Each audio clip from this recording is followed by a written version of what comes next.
What if I told you that the way we look at one of the most influential people in history might be, well, completely backward? Today, we're going to reframe the story of the Prophet Muhammad. We're going to hit the rewind button, setting aside all our modern ideas to see him not as a figure in our world, but as a total revolutionary in his. And that brings up a huge question, right? We have a tendency to judge people from the past by our own standards today. But a lot of our social norms are brand new, historically speaking, so how can we possibly get an accurate picture of someone who lived in a completely different reality? Okay, so here's the bottom line. Judging the past by today's rulebook, it just doesn't work. It does a huge injustice to our own understanding. If you really want to grasp the incredible impact of a figure like Muhammad, you have to dive in and immerse yourself in the world he lived in, the brutal, complex world of 7th century Arabia, because that's where the real story is.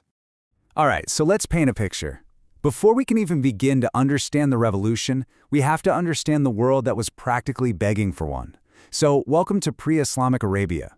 It was a society built on a really harsh and unforgiving set of rules. I want you to try and imagine a world where there's no such thing as individual rights. Your entire identity, your safety, your very existence, it all came down to your tribe. If your tribe was powerful, you were basically untouchable. Justice? It wasn't about what was right or wrong. It was about power and convenience, which, as you can imagine, led to constant bloody conflicts. And your whole life was basically mapped out for you by this incredibly rigid social pyramid. Your worth was decided by your family name, how much money you had, and who you knew. If you were born at the bottom, say you were poor or an orphan, there was just no way up. That was it. And this is a really important piece of the puzzle. Religion at the time, specifically polytheism and idol worship, it wasn't really a source of spiritual comfort. It was a tool of oppression. You had priests who would use superstition and fear to demand money and sacrifices from the poorest people, the very people who were turning to the gods for help in the first place. It was just this vicious cycle of exploitation. But then, into this deeply unfair world comes a single moment that changes absolutely everything. And it's not a call to arms or some new law, it's something way more fundamental. Just one word. Iqra. In English, read. This was the very first command revealed in the Quran. Now think about that. In a society that was overwhelmingly illiterate, a culture built entirely on spoken word and memory, this was more than just a word. It was a complete shock to the system. See, this call to read wasn't just about teaching people their ABCs. It was signaling this massive shift. It was the birth of a society based not on the whims of powerful men, but on a written permanent text, a book that promised rules and rights that applied to everyone. And this just completely flipped the whole idea of justice on its head. The old way was all about who you were, your tribe, your money, your status. The new system was about what was right. For the first time, you have this idea of equality before a higher power with rights that are actually written down, permanent, rights that couldn't just be taken away by someone more powerful than you. This was absolutely revolutionary.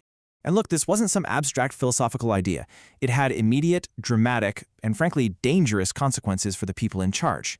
It literally turned the society of Mecca upside down. And this is exactly why the powerful elites in Mecca saw this message as so incredibly threatening. It was a direct attack on the very foundation of their power. It taught that everyone is created equal. It actively tore down class barriers, even allowing people from different social classes to marry. And tribes that had been enemies for generations, they were now told they were brothers. So what you ended up with was a total inversion of that social pyramid we talked about. People from the absolute lowest rungs of society, people who had been oppressed their whole lives, were suddenly becoming the pioneers and leaders of this new community. Your value was no longer about your family or your money. It was about your faith and your knowledge. Now, you can probably guess that a revolution this profound doesn't just happen peacefully, right?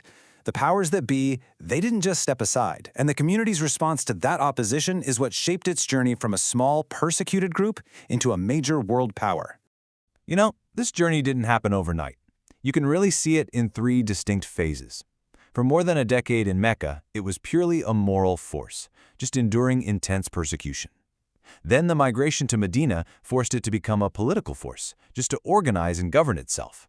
It was only after being attacked that it became a military force, not because it wanted to be, but because it had to for survival.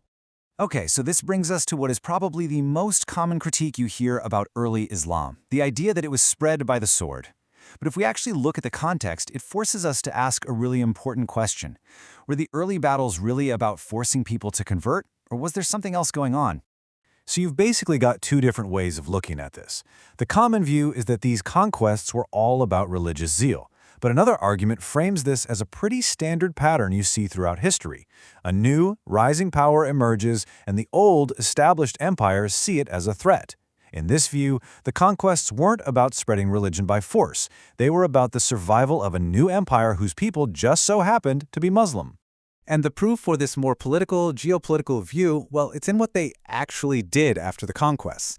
In the lands they governed, there was no systematic forced conversion of the population. Christians, Jews, and other groups were generally left to practice their own faiths, which leads us to a really interesting policy.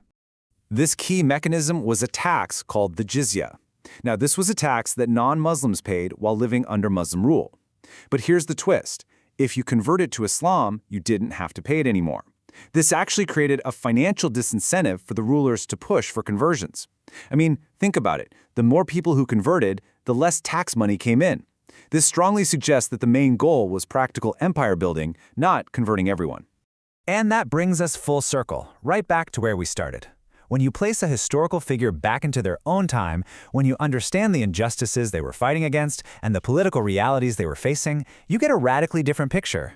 It really makes you wonder, how many other great disruptors from history do we think we understand, when really we've just been judging them through the very narrow lens of our own time?